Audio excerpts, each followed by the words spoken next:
नमस्कार साथियों। एक बार फिर से स्वागत है आपका हमारे YouTube चैनल एजुकेटर ज्ञान में। आज हम सामान्य विज्ञान के एनटीपीसी के जीके के प्रैक्टिस सेट को सॉल्व करेंगे, जो कभी ना कभी किसी एनटीपीसी के एग्जाम में आए हुए प्रश्न हैं। तो चलिए पहला प्रश्न देखते हैं। पूंजी बाजार किसके लिए होता है? तो पूंजी बाजार आपका अल्पकालीन कोष है, जहां पर उधार लेनदार और देनदार दोनों ही होते हैं। अगला प्रश्न। भारत निम्नलिखित में से किस देश के साथ सबसे लंबी अंतरराष्ट्रीय सीमा को साझा करता है? तो ये आपका हो जाएगा बांग्लादेश। भारत के साथ बांग्लादेश की जो सीमा है वह 4096 किलोमीटर लंबी है, और ये पांचवी विश्व की पांचवी सबसे लंबी सीमा साझा करता है। ठीक है। ये आपका इंपॉर्टेंट क्वेश्चन बनता है कि कौन से नंबर के, तो ये पांचवी है। इसकी लंबाई कितनी है? 4096 किलोमीटर। और अगर बात की जाए भारत के कितने राज्य हैं जो इससे सीमा साझा करते हैं, तो वो है 5 राज्य। वो आपके वेस्ट बंगाल, असम, मेघालय, त्रिपुरा और मिजोरम। ये आपके 5 राज्य हैं जो न, बांग्लादेश से सीमा साझा करते हैं। चलिए अगला प्रश्न देखते हैं। भारतीय संविधान के अधीन विधान की अवशिष्ट शक्तियां किसमें निहित होती हैं? तो ये आपका हो जाएगा संसद। ठीक है, ये आपका संसद हो जाएगा। अगर अनुच्छेद की बात करी जाए, तो इसका जो अनुच्छेद है वो आपका है 248 दो। इसके अंतर्गत सभी शक्तियां संसद में कानून बनाने के लिए समाहित हैं। अगला प्रश्न। अखिल भारतीय सेवाओं के लिए नियुक्तियां कौन करता है? तो ये हो जाएगा आपका राष्ट्रपति। अखिल भारतीय सेवाओं की जो नियुक्तियां करता है वो राष्ट्रपति करता है, जिसमें आपकी आईपीएस, आईएएस और आईएफएस ये शामिल है, जो कि राष्ट्रपति नियुक्तियां करता है। अगला प्रश्न।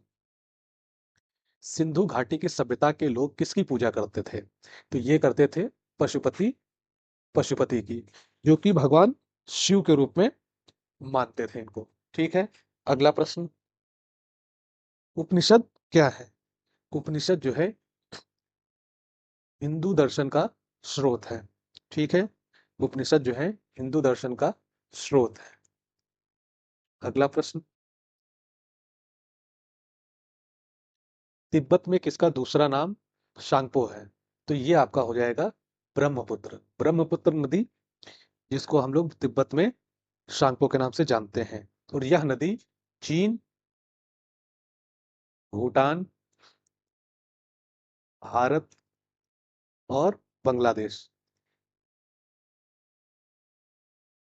इन 5 देशों से होकर गुजरती है। और इन चार, माफ करिएगा, इन अ, 4 देशों से गुजरती है और बंगाल की खाड़ी में गिर जाती है। ठीक है। बंगाल की खाड़ी में गिर जाती है। ये आपके लिए इंपॉर्टेंट क्वेश्चन बनते हैं। अगला प्रश्न देखते हैं। भारत का सबसे बड़ा वनस्पति संग्रहालय कहाँ स्थित है?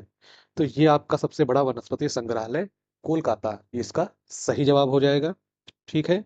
और यह हुगली नदी के किनारे स्थित है। अगर बात की जाए तो यह है हुगली नदी।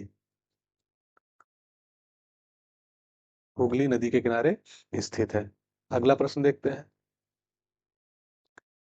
दूर से चमकते पिंड के तापमान को किस यंत्र से निर्धारित किया जाता है? तो इसका सही जवाब हो जाएगा पाइरोमीटर। ठीक है।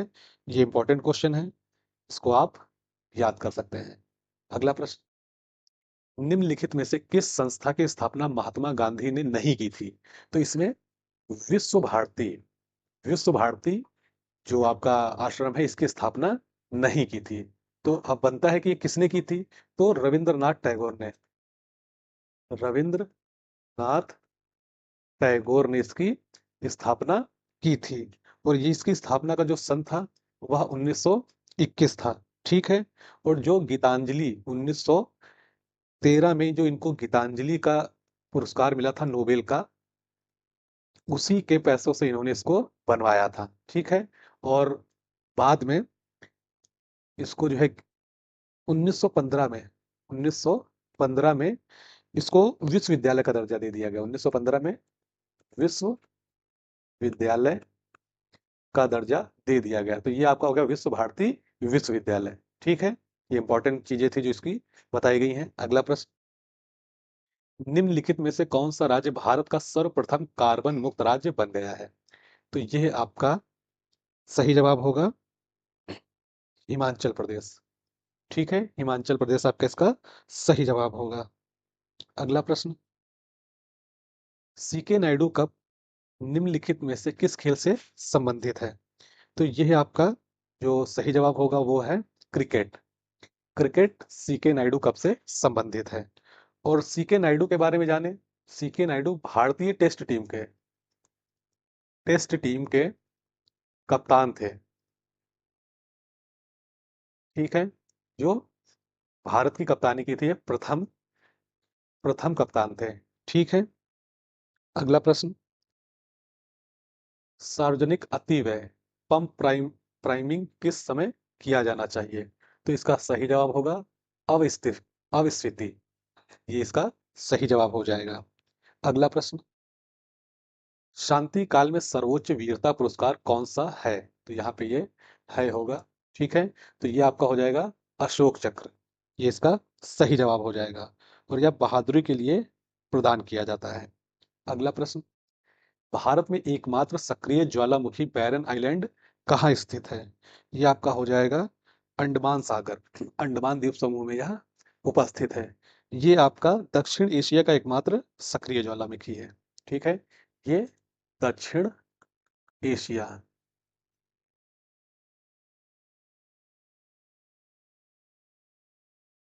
दक्षिण एशिया का एकमात्र सक्रिय ज्वालामुखी है। ठीक है, अगला प्रश्न, मृदा जल के माध्यम से शीर्ष मृदा से अवमृदा में खनिजों के स्थानांतरण की क्रिया को क्या कहते हैं? तो ये हो जाएगा आपका प्रक्षालन। ठीक है, अगला प्रश्न, निम्नलिखित में से किस प्रक्रिया में अणुओं की वास्तविक गति के माध्यम से उच्च तापमान में निरंतर तापमान को ऊष्मा संचरण होता है?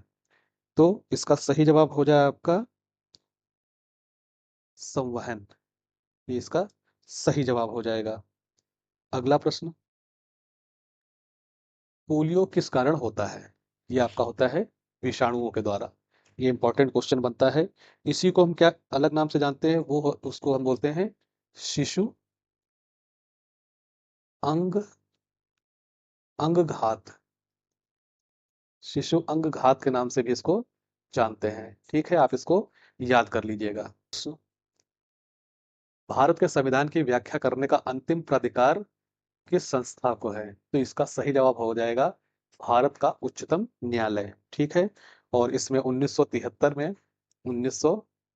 में केशवानंद केशवानंद बनाम केशवानंद भारती केस में भी पहले इसमें परिवर्तन किए जा चुके हैं। ये आपका आखिरी क्वेश्चन था। आशा करते हैं आपको ये प्रश्न पसंद आए होंगे। अगर आप चैनल पे नए हैं, चैनल को सब्सक्राइब करें और वीडियो को लाइक करें। Thank you.